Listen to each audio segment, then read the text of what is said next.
어른들의 진짜 사랑 이야기. 49 그녀는 남자에 미친 남미새 상편 들려드립니다. 20년 만에 다시 일을 시작하게 되었다. 20대에 결혼했고 그동안 아이 둘을 낳아 키우며 주부로 살다 보니 어느새 47이 되었다. 둘째 아이까지 성인이 되자 나도 일이란 걸 하고 싶었다. 남편의 연봉이 대단하진 않았지만 한 회사에서 오래 일했고 경기도에서 집 한 채 갖고 살기에는 형편이 나쁘지 않아서 생계를 위한 맞벌이가 꼭 필요한 건 아니었다. 하지만 아이들의 교육비로 대느라 우리 부부의 노후나 아이들의 결혼자금 같은 것은 준비할 여유가 없이 살았다. 남편이 언제까지 직장에 붙어 있을 수는 없을 거라고 생각하자 나는 50이 되기 전에 무슨 일이든 시작해야 한다는 압박감이 들었다. 남편도 생활이 달라지는 게 싫으면서도 역시 불안한 마음이 있었는지 나의 결심을 알렸을 때 말리지 않았다. 처음에는 동네 식당이나 편의점에서 알바로 일을 시작했다가 콜센터에서도 잠깐 일했었지만 스트레스가 심한 것에 비해 버는 게 너무 보잘것없었다. 나는 고심하다가 보험회사의 문을 두드렸고 내가 하는 만큼 벌 수 있는 가능성이 좋아서 보험 설계사 일을 해보기로 마음을 먹었다. 물론 일은 결코 쉽지 않았다. 내가 하는 만큼 번다는 것은 내가 못하면 그만큼 못 번다는 뜻이었다. 동료 설계사들은 모두 경쟁자들 같았고 실제로 대부분 내 또래 여성들이었음에도 가까이 지내기가 어려웠다. 근데 그런 분위기 속에도 다가와준 한 사람이 있었고 우리는 아주 금세 오랜 친구처럼 가깝고 친해졌다. 그녀는 나보다 2살이 많았는데 아주 밝고 화려한 분위기를 풍기는 사람이었다. 나는 진짜 사람 만나는 게 너무 좋아. 사람들한테서 에너지를 얻거든. 그녀는 이혼을 했지만 생계 때문에 일을 하는 건 아니라고 했다. 그저 사람들하고 어울리는 게 좋아서 보험 일이 적성에 딱 맞는다는 거였다. 실제로 보기에도 그녀는 늘 사람들과 소통했다. 전화는 끊임없이 울렸고 약속도 항상 많았다. 그에 비해 실적이 그리 좋지 않은 편인 건 의외였지만 어차피 생계 때문에 일하는 건 아니라고 했으니 그럴 수도 있겠다 싶었던 것이다. 하지만 그녀를 알고 지낸 지 얼마 되지 않아서 나는 이상한 분위기를 감지했다. 내가 그녀와 웃으며 얘기를 하고 있는 모습을 보는 주변 설계사들의 눈치가 어딘지 깨름칙했기 때문이었다. 그녀는 내게 처음부터 자기는 같은 여자들이랑은 얘기가 잘 안 통한다는 말을 수시로 했었다. 그러면서 자기랑은 얘기가 너무 잘 통해서 좋아 라고 했으니 나는 그게 그만큼 그녀가 나를 좋게 보았다는 얘기인 줄로만 알았다. 간혹 아무리 그래도 저렇게 다른 여자들하고 분위기가 냉랭할 정도로 안 맞는다는 건가 하는 생각이 드는 경우가 없진 않았다. 하지만 좋은 게 좋은 거라 여겼고 처음 일을 시작하면서 좌충우돌하느라 정신이 없었기에 크게 관심을 기울일 여력이 남지를 않았다. 그러던 어느 날이었다. 대리점 탕비실에서 누군가 말을 걸어왔다. 대리점에 자주 출근하진 않아도 되긴 하지만 나는 일이 처음이라 분위기도 살필 겸 자주 가는 편이었고 이전에는 선뜻 말을 걸어주는 사람이 그녀밖에는 없었다. 내가 좀 더 적극적이어야 하나 고민을 하면서도 그녀 외에 다른 사람들과의 관계를 포기하고 있던 참이어서 말을 걸어준 사람이 무척 고마웠다. 하지만 기대와 달리 그 사람이 말을 건 이유는 실망스러웠다. 그녀하고 어울리지 말아요.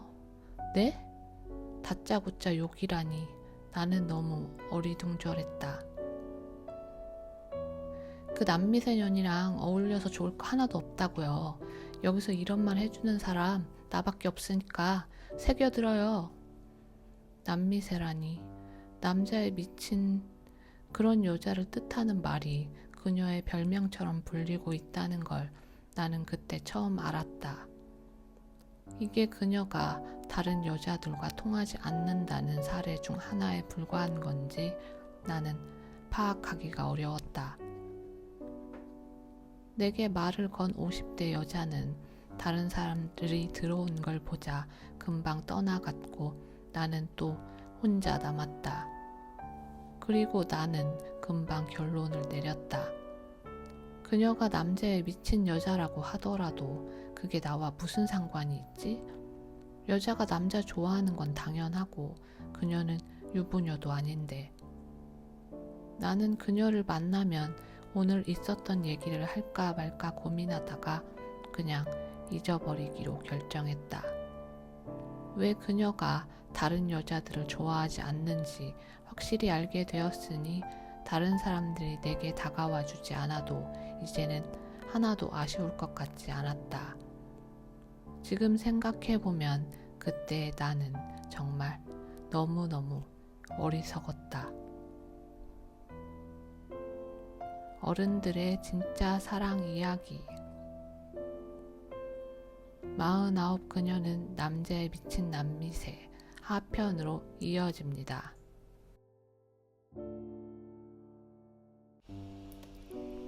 어른들의 진짜 사랑 이야기. 49 그녀는 남자에 미친 남미세 중편 들려드립니다. 그녀에게는 아는 남자들이 많았다. 자랑처럼 전화번호부를 보여준 적도 있었는데 리스트가 너무 길어서 눈이 어지러울 정도였다. 그녀의 성격을 알게 되자 능히 그럴 수도 있다는 생각은 들었다. 대리점의 남자 직원들에게는 늘 살가웠고 애교가 넘치도록 많았으며 그녀가 남자들의 몸을 터치하는 태도도 아주 자연스러웠다. 나도 여자니까 그녀 같은 여자를 밉게 보는 여자들의 마음이 어떤 것인지를 모르지는 않았다. 내 남편, 내 남자친구에게 그녀 같은 여자가 곁에 있다고 생각하면 나라도 불안해질 것 같았으니까.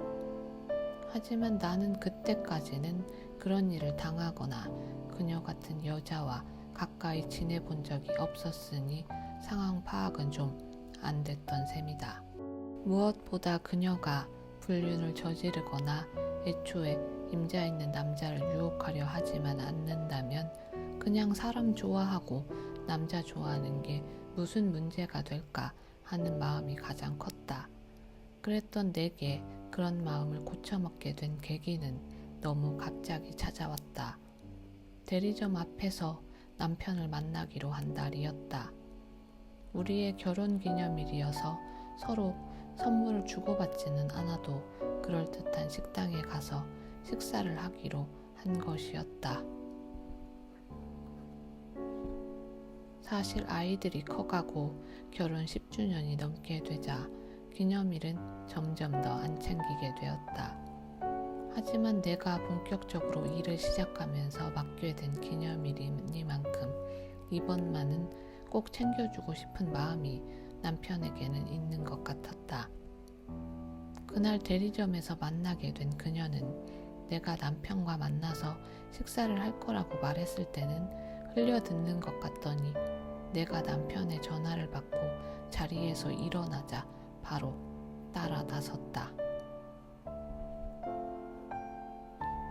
자기 가는 길에 나도 퇴근해야겠다. 오늘은 약속도 없고 자기는 남편 만난다고 하니까 나 좀 쓸쓸하네. 쓸쓸하다고는 했지만 그녀는 여전히 명랑했고 그녀는 대리점 앞에서 내 남편과 친근하게 인사했다.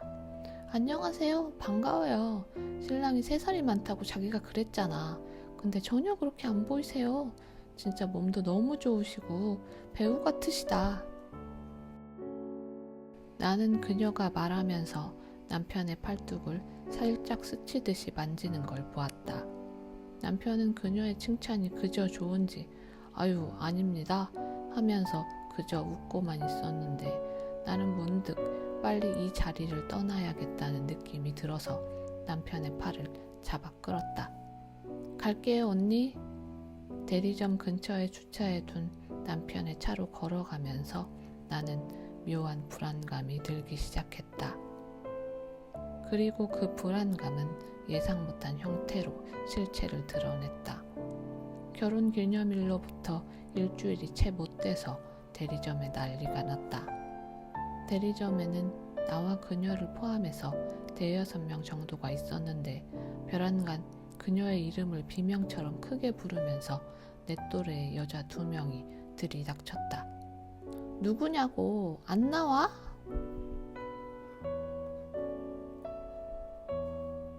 같은 공간에 있던 누군가가 여자들을 보면서 손가락으로 그녀를 가리켰고 여자들은 손가락 끝에 있는 그녀를 보고는 이를 악물었다. 여자들은 신호라도 맞춘 것처럼 동시에 그녀에게 달려들어 머리채를 잡았다. 늘 풍성하게 풀어헤치고 다니면서 그녀의 자랑거리가 되어주었던 머리는 그 순간에는 크나큰 약점이 되었다. 대리점은 순식간에 아수라장이 되었다. 여자들의 정체는 몰라도 그녀를 가만두지 않겠다는 작정을 단단히 하고 온 것만은 분명했다.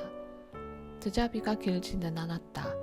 멍하니 지켜보던 사람들이 이건 안 되겠다 싶어서 여자들과 그녀를 떼어 놓았고 경찰을 부르겠다는 누군가의 호통에 여자들은 쭈뼛쭈뼛 물러나서 서로 소곤거렸다. 여러분 잘 알아둬요. 인연 상간녀라고요. 너 진짜 다시 한번 내 남편 근처에 얼씬거리기만 해. 그때는 절대 이렇게 안 끝나. 여자들 중 한 명이 드자비를 하느라 엉망이 된 머리를 손으로 빗질하며 대리점 안에 있던 사람들에게 선언하듯 말했다. 상간녀? 그녀가 상간녀라니. 나는 그녀에게 무슨 변명이든 듣고 싶었지만 그녀는 구석에 서서 꼼짝을 하지 않다가 여자들이 대리점을 떠나자 만신창이가 된 몰골로 화장실을 향해 달려갔다. 나는 그녀가 기가 잔뜩 죽거나 대리점에서 다시 볼 일이 없을 줄만 알았지만 놀랍게도 그렇지가 않았다.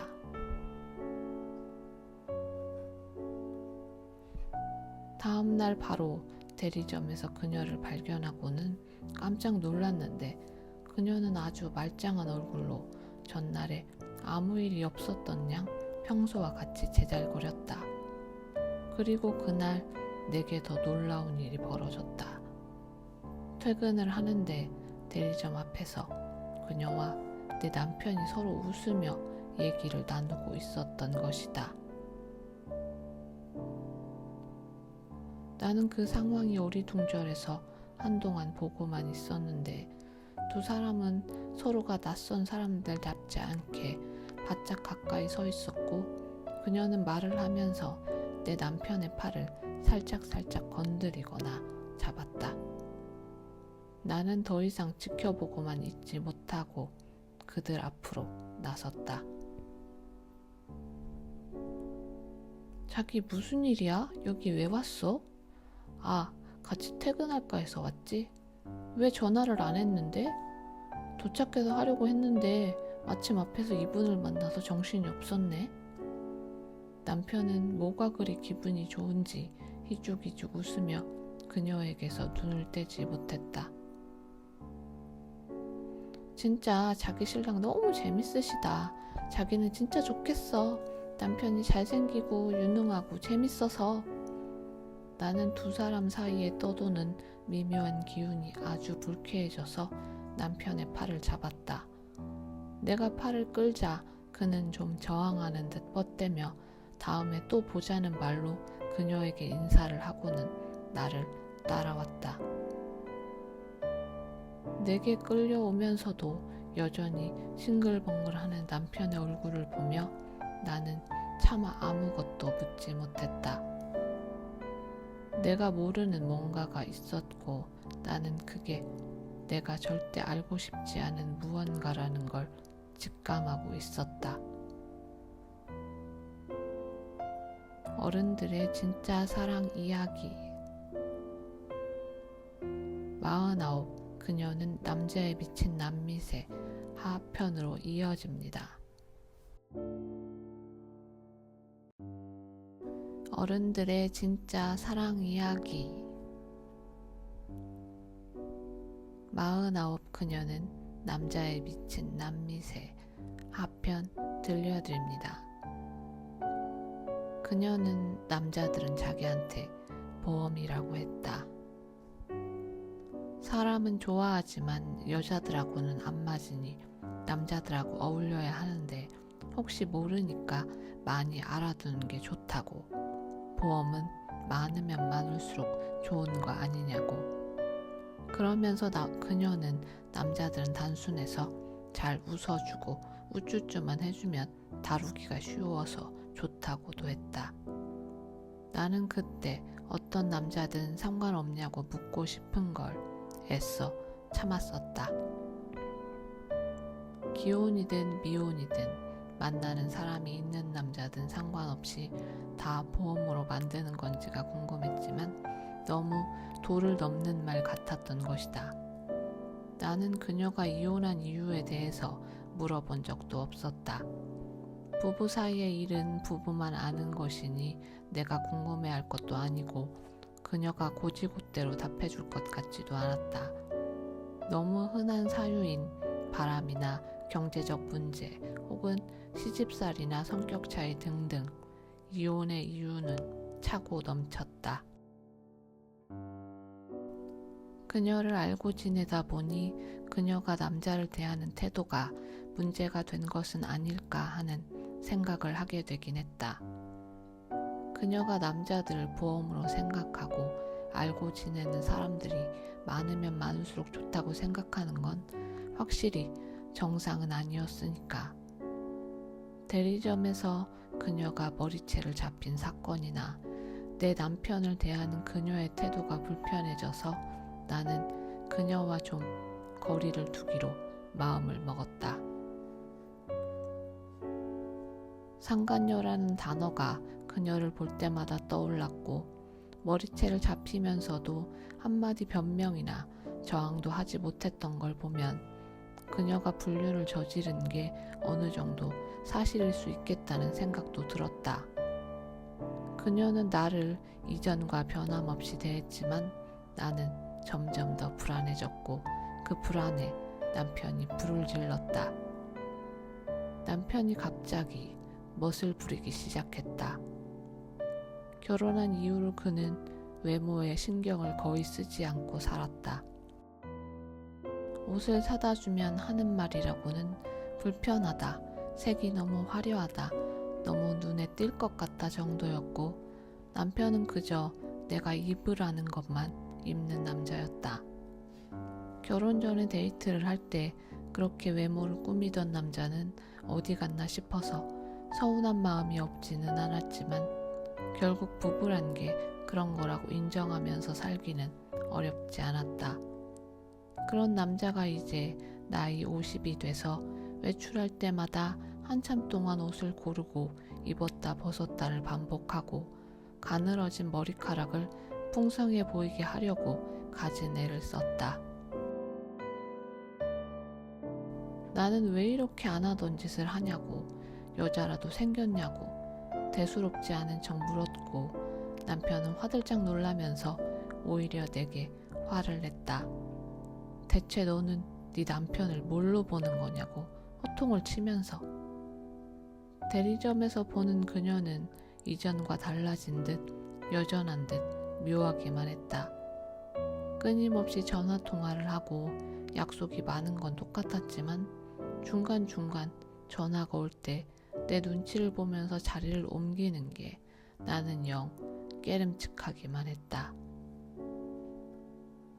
남편은 점점 더 이상해졌다. 취미도 친구도 없이 퇴근하면 바로바로 집으로 오던 사람이었는데 귀가가 점점 더 늦어졌다. 동창회에 간다.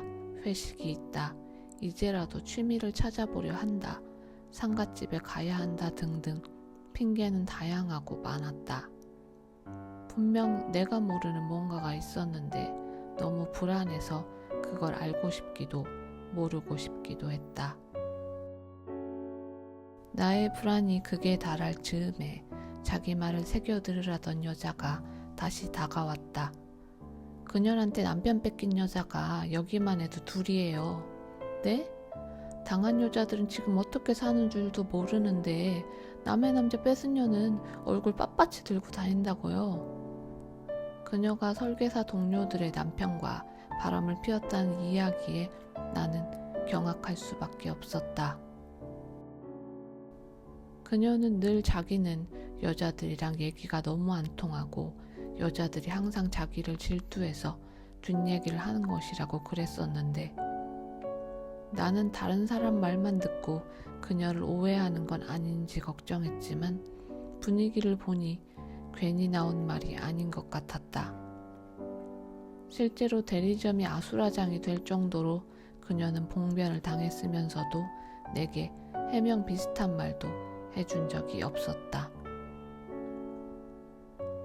찜찜한 직감으로 유독 그녀를 주의 깊게 살피던 즈음에 나는 그녀가 잠시 화장실을 다녀오면서 테이블 위에 휴대폰을 두고 가는 걸 보게 되었다. 그녀는 한시도 몸에서 휴대폰을 떼어놓지 않는 편이었는데 그날은 대리점에 출근할 때부터 몸이 안 좋은지 배를 움켜쥐고 있었다. 나는 그녀가 화장실에서 얼마나 시간을 보낼지도 모르면서 무작정 그녀의 휴대폰을 터치했다.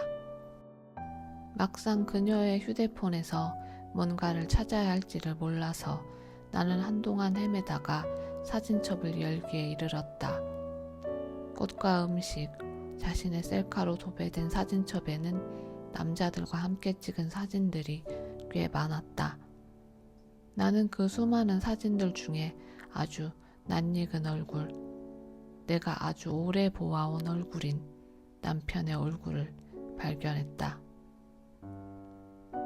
강을 배경으로 한 그 사진에서 남편은 그녀의 허리에 팔을 감고 있었고 그녀는 평소처럼 환하게 웃고 있었다. 그리고 그런 그녀의 환한 얼굴에 남편이 입술을 딱 붙인 채 미소 짓고 있었다. 내가 그녀의 휴대폰을 잡고 바들바들 떨고 있을 때 그녀가 화장실에서 돌아왔고 나는 천천히 일어섰다. 의아한 표정이었다가 점점 사색이 되어가는 그녀의 얼굴. 나는 여전히 떨면서 그녀의 휴대폰을 힘껏 움켜쥐고는 그녀에게 다가갔다. 그녀가 한 발 물러서는 순간 나는 주저없이 그녀의 얼굴을 후려쳤고 그녀는 대리점의 벽에 부딪히며 나가 떨어졌다. 그녀가 내는 소리들이 내게는 윙윙거리는 이명처럼 그저 멀게만 들렸다. 어른들의 진짜 사랑 이야기. 새로운 다음 이야기로 이어집니다.